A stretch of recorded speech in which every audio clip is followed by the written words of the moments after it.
What? Assalamualaikum warahmatullahi wabarakatuh. Kami dari kelompok 4 yang beranggotakan Alfiana Nopi Fitriani, terus ada Enes Orija Satipa, saya sendiri Dini Fitrianti, dan yang terakhir ada Nafa Hidayatur Rahman akan menjelaskan mengenai strategi pembelajaran PAUD berbasis penemuan. Selanjutnya, Nafa. Nah, yang pertama ada mengenai konsep dasar strategi pembelajaran PAUD berbasis penemuan akan dijelaskan oleh saya sendiri. Selanjutnya, Nafa.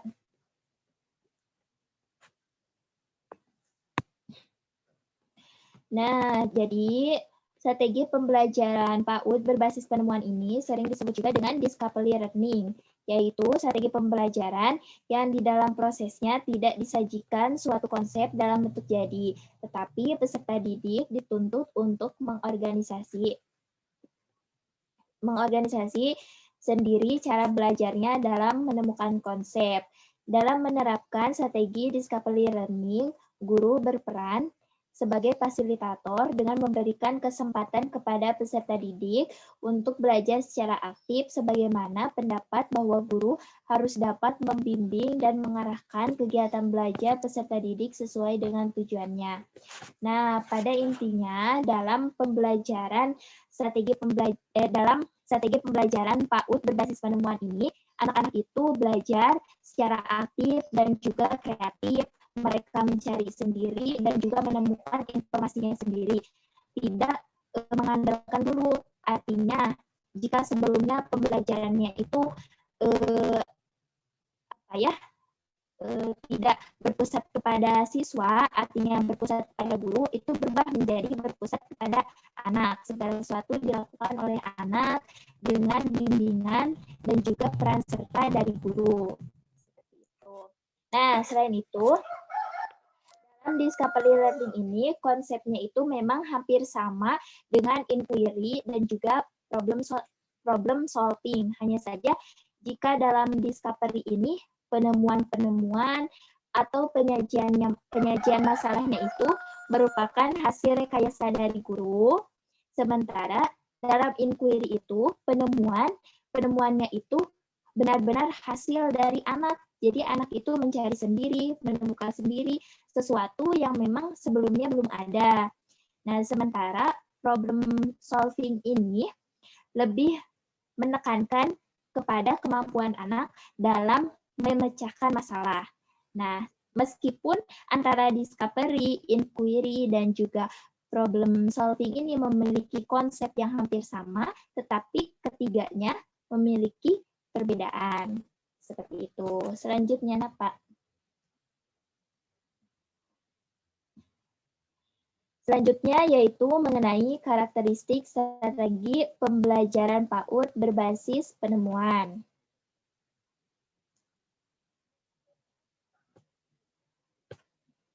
Slide selanjutnya, Nah, dalam pembelajaran yang efektif dan menyenangkan menuntut partisipasi aktif peserta didik, baik dalam perencanaan, pelaksanaan, maupun penilaian.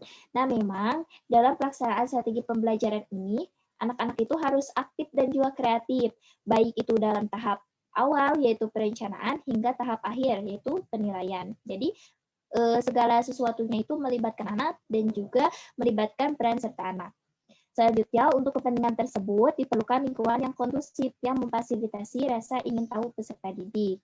Lingkungan ini dinamakan discovery learning environment, yaitu lingkungan ketika peserta didik dapat melakukan eksplorasi, penemuan-penemuan baru yang belum dikenal, dan pemahaman yang mirip dengan yang sudah diketahui. Nah, memang dalam pelaksanaannya itu, agar anak itu dapat belajar secara aktif dan juga kreatif, diperlukan lingkungan yang mendukung, yaitu disebut dengan discovery learning environment. Nah, untuk memfasilitasi pembelajaran yang baik dan kreatif harus berdasarkan pada manipulasi bahan pembelajaran yang baik pula.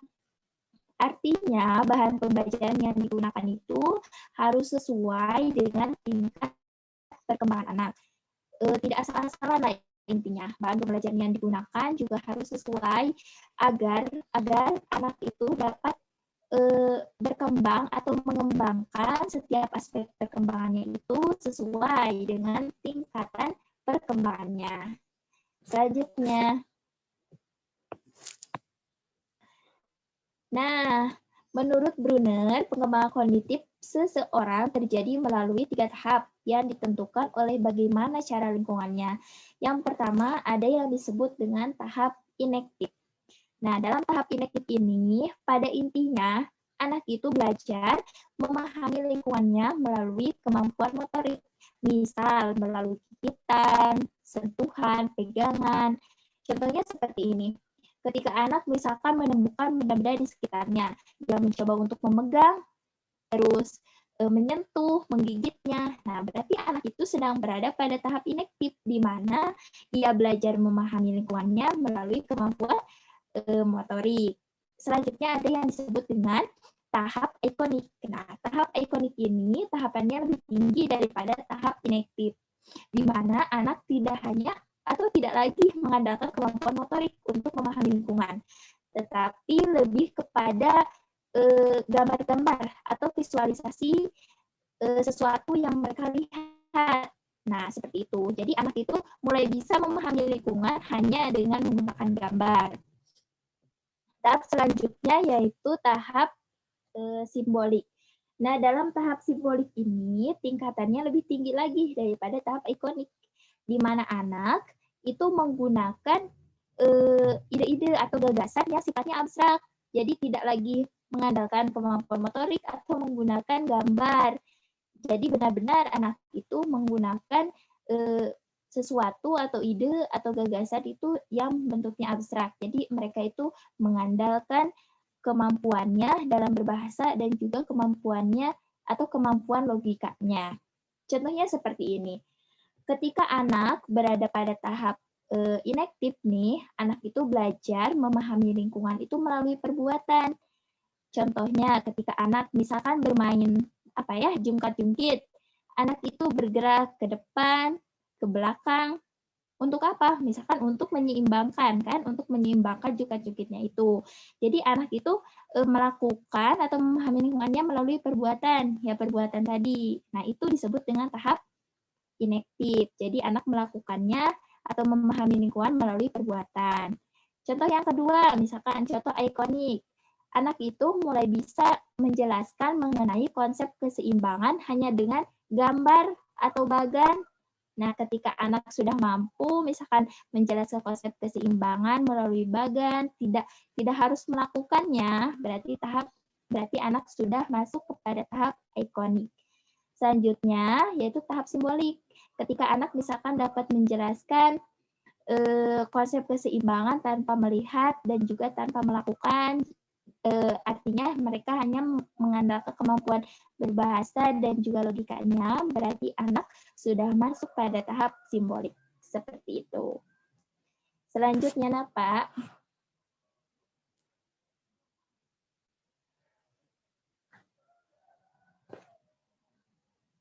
Yang selanjutnya yaitu mengenai prosedur pembelajaran akan dijelaskan oleh Enes. Kepada Enes dipersilakan.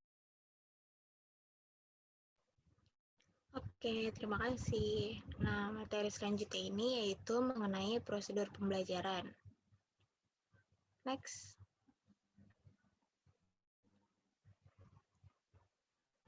Nah, dalam prosedur pembelajaran ini itu ada 2 langkah. Yang pertama itu adalah langkah persiapan. Langkah persiapan yang pertama yaitu menentukan tujuan pembelajaran. Jadi, sebelum mulai untuk melakukan pembelajaran, sebelum mulai melakukan sebuah percobaan, itu kita harus tahu dulu nih pembelajaran apa tujuan dari pembelajarannya itu apa. Misalnya, kita mau eksperimen tentang pembuatan pelangi. Nah, berarti kan tujuannya itu supaya anak itu lebih paham bagaimana cara proses terbentuknya itu pelangi walaupun secara buatan. Lalu yang kedua ada mengidentifikasi karakteristik peserta didik. Nah, mengidentifikasi karakternya ini tuh di sini kita itu untuk melihat nih kemampuan awal si anak tersebut tuh seperti apa, terus minat anaknya tuh di mana, terus juga gaya belajar si anaknya tuh gimana. Jadi kita bisa menentukan gimana cara-caranya supaya eksperimennya ini tuh berjalan sesuai dengan yang diharapkan. Lalu yang ketiga ada memilih materi pembelajaran. Nah, setelah tadi tujuannya udah ada, terus kita juga udah mengidentifikasi karakteristik si anaknya, kita pilih materi pembelajaran yang akan dilakukan. Yang keempat, melakukan topik yang harus dipelajari siswa. Nah, melakukan topik di sini itu maksudnya kita memberikan contoh hal yang mengembangkan topiknya itu. Jadi kita itu memberikan contoh tentang apa yang akan nanti kita lakukan bersama si anak muridnya. Terus yang kelima ada mengembangkan bahan belajar. Nah, mengembangkan bahan belajar ini tuh sebenarnya hampir sama melakukan topik tadi. Jadi kita ngasih contoh, ilustrasi, kita tuh ngasih penjelasan nanti tuh ngapain, terus tugasnya tuh mereka harus melakukan apa dan semacamnya. Lalu yang keenam ada mengatur topik dari yang sederhana sampai kompleks. Nah, di sini itu maksudnya itu kita memberikan tahapan yang tadi ada inaktif, ikonik, dan juga simbolik kepada anak. Lalu ada melakukan penilaian proses dan hasil belajar siswa. Jadi penilaian untuk hasilnya itu adanya di langkah persiapan. Jadi harus udah dipersiapkan dari awal, nanti penilaian itu mau seperti apa. Next, yang kedua. Yang kedua itu ada langkah implementasinya. Yang pertama, langkah implementasi fase yang pertama itu adalah pemberian rangsangan atau stimulation. Nah, di stimulation ini peserta didik dihadapkan pada sesuatu yang menimbulkan kebingungan. Jadi ibaratnya mulai ngasih masalahnya dulu nih, ngasih percobaannya dulu, tapi kita nggak langsung ngasih tahu bagaimana cara menyelesaikannya. Jadi biar si anaknya ini tuh ada keinginan untuk menyelidiknya sendiri bagaimana menyelesaikan kebingungan tersebut. Terus juga kegiatan pembelajaran ini tuh dimulai dengan mengajukan pertanyaan, terus juga anjuran membaca buku dan aktivitas belajar lainnya yang bisa membuat si anak ini untuk mulai berpikir bagaimana caranya memecahkan masalah tersebut. Terus juga di fase pertama ini tuh berfungsi untuk biar si anaknya itu siap untuk interaksi belajar dan juga mengembangkan dan membantu peserta didik dalam mengeksplorasi bahan. Fase yang kedua yaitu identifikasi masalah atau problem identification. Di fase yang kedua ini, peserta didik mengidentifikasi sebanyak mungkin masalah yang relevan dengan bahan pelajarannya. Kemudian salah satunya dipilih dan dirumuskan dalam bentuk hipotesis. Jadi hipotesis ini jawaban sementara. Jadi kan pertama itu kita udah ngasih masalahnya atau pertanyaannya nih ya. Nah, terus kan si anak udah mulai berpikir gimana caranya untuk menyelesaikan masalah ini dengan mengidentifikasi masalah yang sesuai dengan bahan pembelajarannya. Dan di sini sudah mulai ditemukan jawaban sementara, tapi belum hasil akhir. Jadi kayak masih kayaknya begini deh, kayak begini, kayak gitu. Masalah yang dipilih dirumuskan dalam bentuk pertanyaan atau hipotesis sebagai jawaban sementara dari pertanyaan yang diajukan. Fase yang ketiga yaitu pengumpulan data atau data collection. Data collection ini peserta didik mengumpulkan data dan informasi sebanyak-banyaknya untuk membuktikan dari si hipotesis yang awal. Jadi setelah dia tadi sudah menemukan jawabannya tapi belum dijadikan hasil akhir dan belum dibuktikan, di sini adalah proses mengumpulkan data yang lebih banyak untuk membuktikan si jawaban sementaranya ini atau si hipotesisnya ini.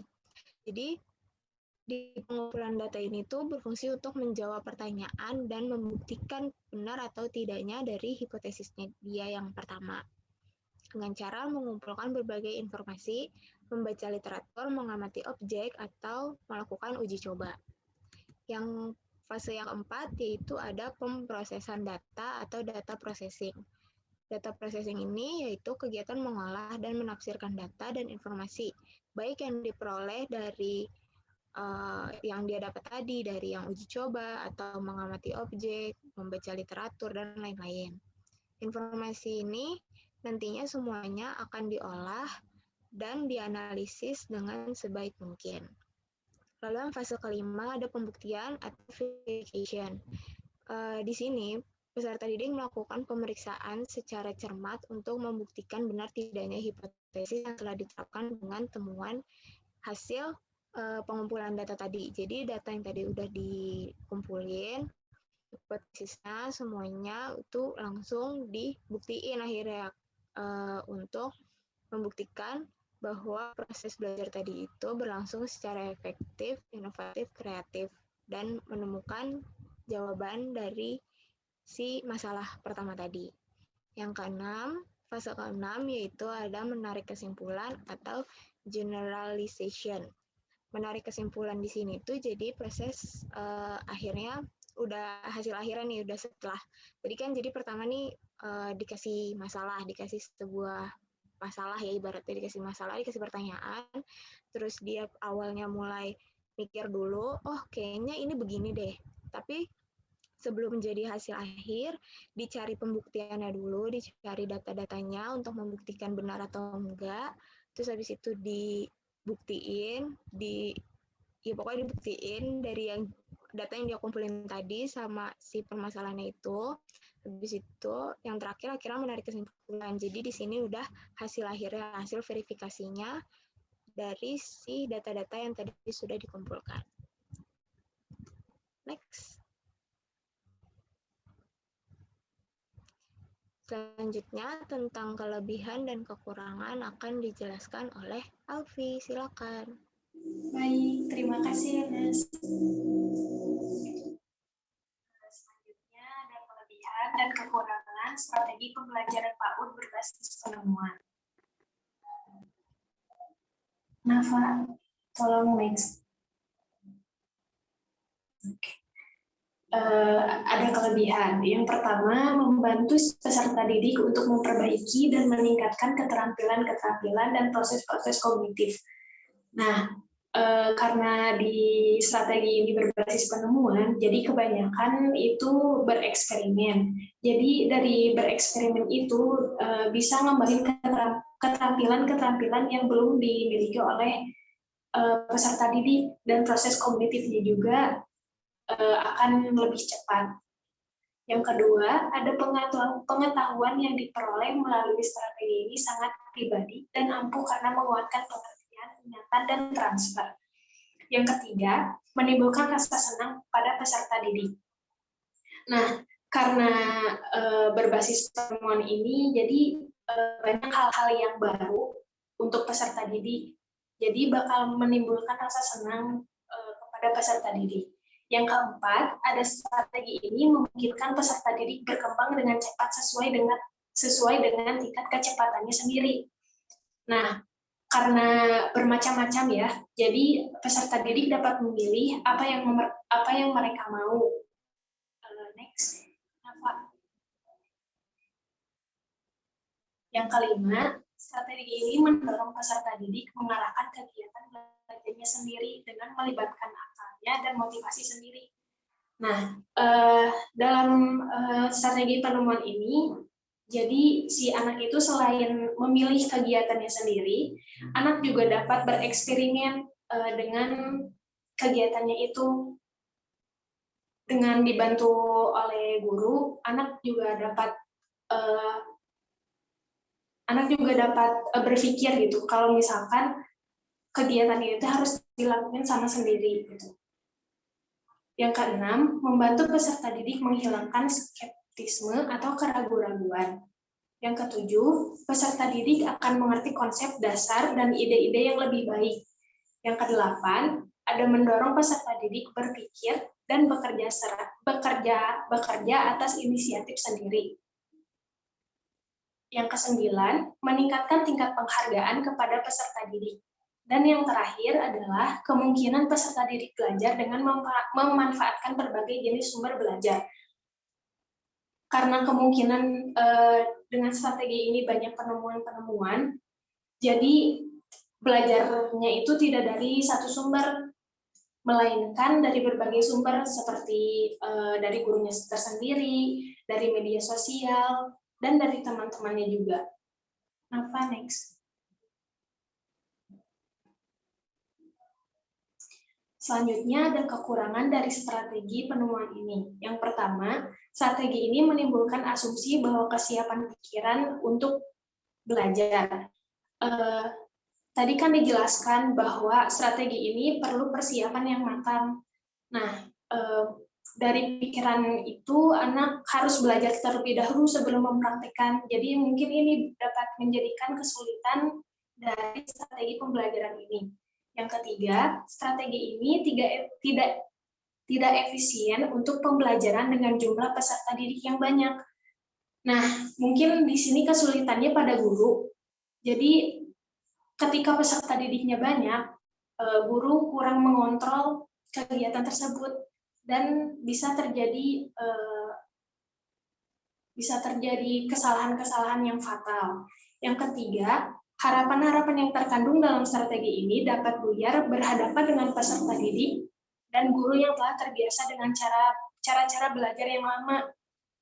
Nah, guru mungkin akan lebih kesulitan pada strategi ini karena cara-cara belajarnya yang lama. Jadi guru tidak bisa terbiasa. Selanjutnya, Nafa.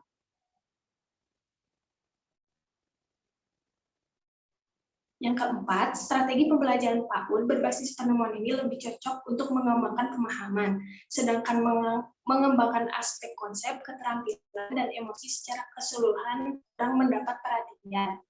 Yang kelima, pada beberapa disiplin ilmu, misalnya IPA kurang fasilitas untuk mengukur gagasan yang dikemukakan oleh peserta didik. Nah, pada poin yang kelima ini, intinya adalah karena dalam strategi penemuan ini kebanyakan praktek dan sekolah itu kurang fasilitas untuk melakukan kegiatan tersebut. Yang keenam, tidak menyediakan kesempatan untuk berpikir yang akan ditemukan oleh peserta didik karena telah dipilih terlebih dahulu oleh guru. Selanjutnya akan dijelaskan oleh Nafa. Oke, terima kasih Alfi. Yang kelima yaitu peran guru dalam strategi pembelajaran PAUD berbasis penemuan. Pada pembelajaran berbasis penemuan ini, peserta didik didorong untuk melakukan belajar sendiri melalui keterlibatan aktif dengan konsep-konsep dan prinsip-prinsip. Lalu, guru mendorong peserta didik agar mempunyai pengalaman dan melakukan eksperimen sesuai dengan prinsip-prinsip dan konsep-konsep yang telah mereka buat. Selanjutnya ada urutan dari peran guru. Yang pertama yaitu membantu peserta didik untuk memahami tujuan dan prosedur kegiatan yang harus dilakukan.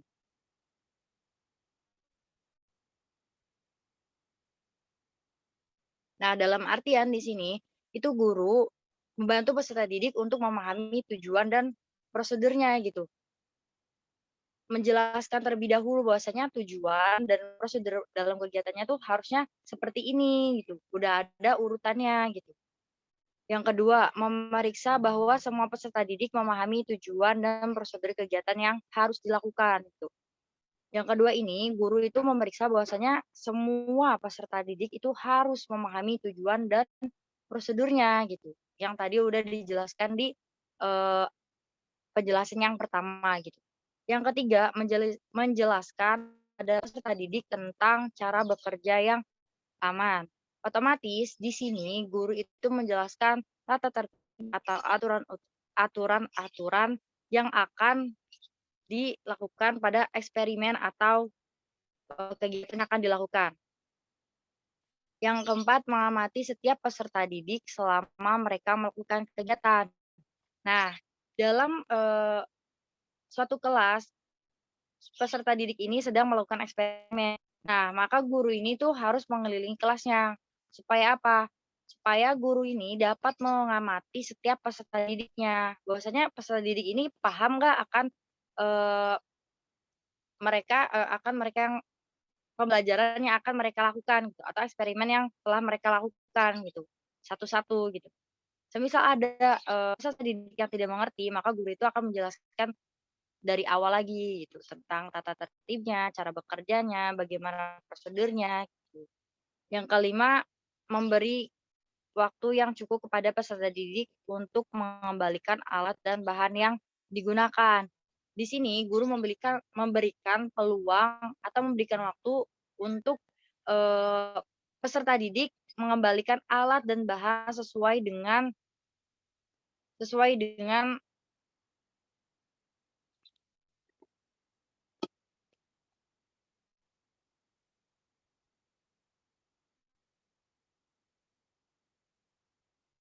maaf ya ada kesalahan teknis. Tadi yang kelima ya. Nah, di sini tuh guru memberikan waktu luang atau memberikan waktu kepada peserta didik untuk mengembalikan atau menaruhnya lagi gitu alat dan bahannya, membersihkannya setelah digunakan untuk bereksperimen atau kegiatan yang lainnya. Yang keenam, melakukan diskusi tentang kesimpulan untuk setiap jenis kegiatan. Nah, biasanya di akhir ini adanya diskusi dengan metode bertanya. Jadi guru itu bertanya kepada anak-anak bahwasanya apa yang kalian dapat dari eksperimen tersebut? Apa aja sih alat dan bahannya? Apa aja aturannya gitu? Kalian harus sesuai dengan aturan tidak gitu? Mudah tidak saat bereksperimen? Apakah ada kesulitan atau kelebihannya gitu? Kesulitan atau apakah eksperimen ini sangat mudah dilakukan? Nah, yang terakhir yaitu keuntungan dalam strategi pembelajaran PAUD berbasis penemuan. Yang pertama yaitu memandirikan peserta didik seperti yang saya jelaskan di awal ya, bahwasanya peran guru itu untuk mendorong siswa atau peserta didik untuk belajar sendiri gitu, mandiri ya. Nah, di dalam mandirinya peserta didik gitu atau belajar sendiri atau belajar mandiri gitu. Di sini juga anak-anak atau peserta didik itu dapat memecahkan masalah gitu, memecahkan suatu masalah yang sedang mereka hadapi di pembelajaran tersebut. Yang kedua, mendorong peserta didik berpikir dan bekerja atas inisiatif sendiri gitu. Anak-anak bisa eee, berimajinasi berimajinasi untuk memecahkan suatu masalah tersebut dengan pemikirannya sendiri tanpa harus dipaksa dari orang lain ataupun guru. Yang ketiga, mendorong peserta didik berpikir intuisi. Apa sih berpikir intuisi itu? Berpikir intuisi itu adalah muncul ketika seseorang mengalami kesulitan untuk menemukan jawaban yang benar gitu. Jawaban yang benar dalam memecahkan suatu masalah dan merumuskan hipotesis atau penemuan-penemuannya atau masalah-masalah yang akan timbul. Yang keempat, membuat keputusan yang bersifat intrinsik sehingga pembelajaran lebih menggairahkan atau pembelajaran itu lebih membuat anak-anak bersemangat lagi dalam belajarnya gitu. Yang kelima, proses pembelajaran proses pembelajaran itu meliputi semua aspek atau semua bidang peserta didik menuju pada pembentukan manusia yang seutuhnya. Karena kita di sini ranahnya pada PAUD ya, berarti di situ kita membentuk karakteristik anak-anak tersebut gitu. Terus selanjutnya ada yang karena memberdayakan sumber belajar atau berbagai jenis sumber belajar sehingga dapat mengembangkan bakat, minat anak juga dan kecakapan peserta didik atau public speaking pada anak agar anak juga berani mengungkapkan pendapatnya sendiri gitu. Yang ketujuh, membantu peserta didik memperkuat konsep pada dirinya atau prinsip-prinsip pada dirinya sendiri gitu. Jadi anak-anak di sini atau peserta didik di sini itu mereka percaya diri akan apa? Akan konsep pada dirinya sendiri, tidak harus bergantung pada gurunya ataupun teman-temannya. Karena di sini kita belajar dalam strategi pembelajaran berbasis penemuan.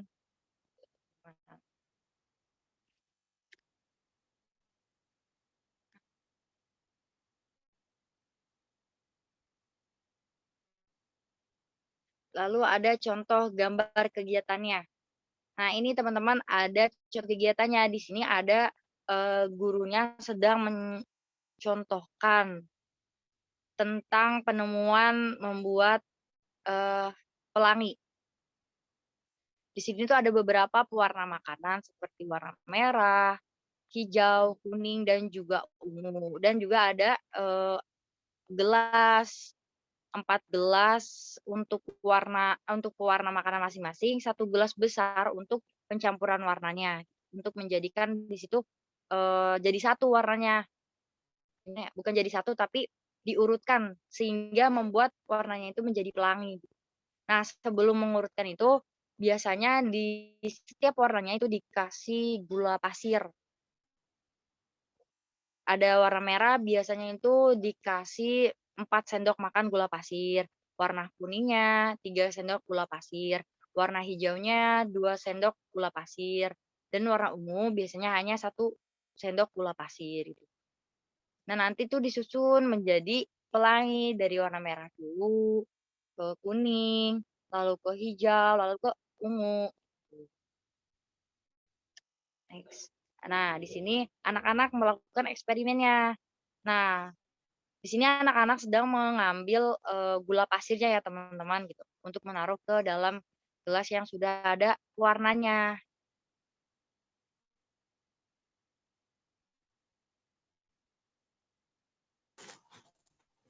Nah, Nah, udah terima selesai. kasih. Ya, terima kasih kepada teman-teman yang telah menyampaikan materinya. Kurang dan lebihnya kami dari kelompok 4 mohon maaf apabila ada yang ingin ditanyakan nanti boleh disampaikan pada sesi pertanyaan. Mungkin cukup sekian dari kami kelompok 4. Wabillahi taufiq wal hidayah. Wassalamualaikum warahmatullahi wabarakatuh. Waalaikumsalam Warahmatullahi wabarakatuh. Terima kasih.